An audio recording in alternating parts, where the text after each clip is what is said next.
So for that reason, I'm going to give this a...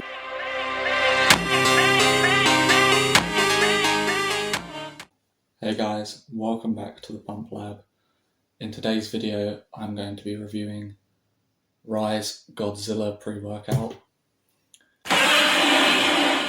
So in this video, I'll be letting you know what flavours to consider, what strawberry kiwi tastes like and how well it mixes, also the ingredient profile and a breakdown of the ingredients. I'm also going to give the pre-workout a rank between A and F, so stick around to the end of the video to see that. Starting off with the best flavour, this is blackberry lemonade. Gets a lot of good reviews, it's definitely the people's favourite. The worst flavour is monster berry lime. This gets mixed reviews, but remember guys, taste is subjective, so this is still a pretty good flavour regardless. Now for the taste and mixability test. So I've got the recommended amount of water, 7 ounces, and I'm going to mix this up into it.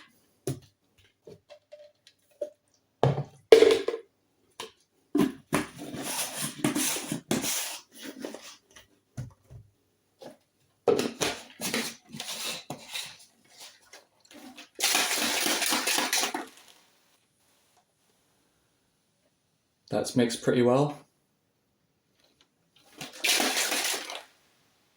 Still quite powdery to be honest. Let's give it a taste. I will come back to it 5 minutes later.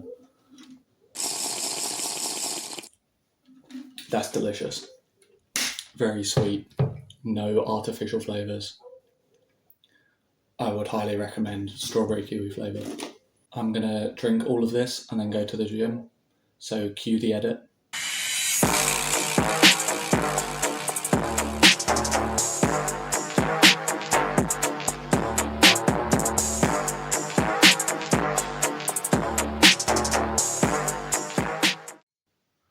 Hello again everyone, just got back from the gym. That was a solid session. I definitely felt the pre-workout, the caffeine and the stimulants. Also the pump I got was a bit better than usual. So overall I would say this was a solid leg day and the pre-workout definitely helped me. Moving on to the ingredients. So the first ingredient is citrulline. Specifically, there is 2 types of citrulline in this pre-workout. The first one is L-citrulline, the most common form. This is dosed at 4.5 grams, which is between the recommended doses, so well done for that. The second form of L-citrulline is citrulline nitrate.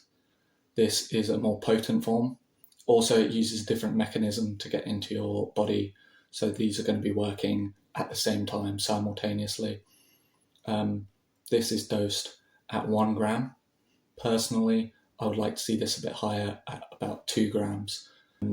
So what citrulline does is it raises your nitrous oxide content, and this can be good for pumps because it expands your blood vessels, it vasodilates. The second ingredient on the list is beta-alanine. This is quite infamous for giving you itchiness, but more importantly what it's going to do is buffer H+ ions. You can think of these as lactic acids. They're not really lactic acid though, so don't get those confused. So by buffering lactic acid, you're going to be able to push for a few extra reps in the gym. There is 3.2 grams of beta-alanine in this. That is spot on the recommended dose. Props to that. The third ingredient is betaine anhydrous. This is bang on the recommended dose at 2.5 grams. So this ingredient draws water into your muscle, which is good for proper muscle function. It also helps to create creatine within the body. Although reviews about this are quite a mixed bag. I'll put some up. The fourth ingredient is creatine monohydrate. This is very well researched. Most people think of this as drawing water into the muscle, making you look bigger, but what it really does is helps your ATP PCR system, this is a really quick way to get energy.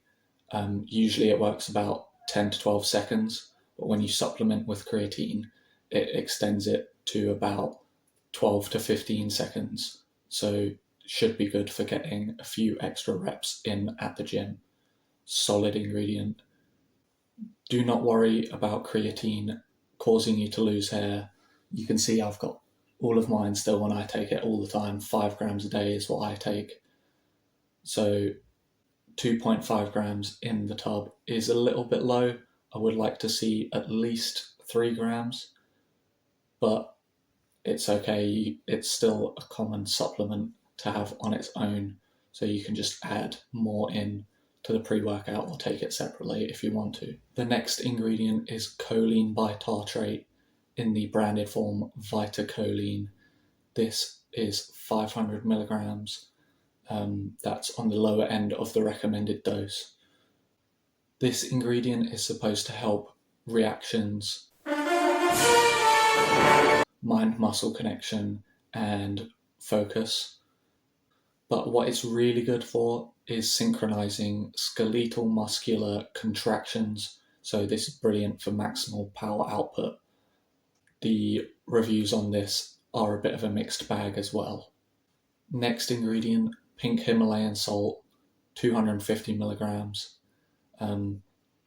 What salt does is vasodilates, so you're going to get more blood flow through your veins, more of a pump in the gym. Also, this should replenish the salt you lose in your workout. The dosage is heavily dependent on how much you sweat, but just for gym basis, this dose is well. The next ingredient is caffeine anhydrous at 200 milligrams. Everyone knows caffeine works. It's going to give you focus, stimulate your central nervous system, so releases adrenaline, norepinephrine, all good things for pushing harder in the gym because you can have less perceived fatigue. Brilliant ingredient, very well dosed in this formula. Caffeine also raises your non-exercise activity thermogenesis, your NEAT, so you will burn a few more calories throughout the day by fidgeting and stuff like that.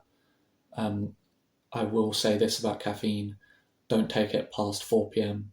It has a half-life of 5 hours, so this will mess with your sleep if you take it past 4 p.m. At 9 p.m. you'll have half the dose, so 100 milligrams in your system, and then at 2 a.m. I believe, you will have 50 milligrams, so every 5 hours it halves. The next ingredient is hydrolyzed casein tripeptides from a branded VasoDrive AP. This is 150 milligrams. I'm not sure why you would hydrolyze casein. Casein is supposed to be slow digesting, that's why people have it before they go to sleep, and hydrolyzing it makes it absorb quicker, kind of counteractive. Also, if you're going to put protein in a pre-workout, just make it 3 grams of leucine. This is the protein that is most well known for stimulating a muscle building response. Also, the dose for most proteins is 20 grams, so this doesn't really come close. As long as you hit your daily protein goal, you should be fine. That's about 1 gram per pound of body weight.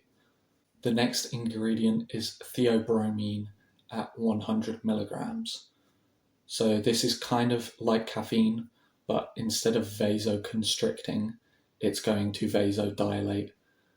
It is a milder stimulant as well, so you're going to have less of the side effects. You can get this 100 milligram dose from about 5 grams of cocoa powder. That's why people eat dark chocolate sometimes for sports purposes. The final ingredient is XR extended release caffeine at 25 milligrams. I'm not sure why you would add this. It brings the total caffeine to 225 milligrams for the scoop. Obviously, you're going to have less of the side effects and it slowly releases.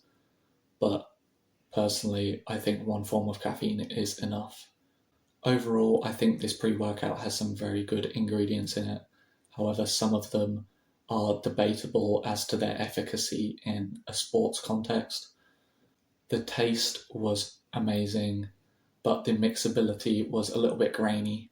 I noticed it while I was training. So for that reason, I'm going to give this a low A tier. It's definitely worth the money. So if you're looking for a reliable, focused boost and a good pump stimulant pre-workout, this is a very good option for the pricing. Thanks for watching. Don't forget to like and subscribe and hit the bell button for notifications. This also helps me grow my channel, so I much appreciate it. Let me know if there's any pre-workouts you want to see me review in the future. And take care, guys.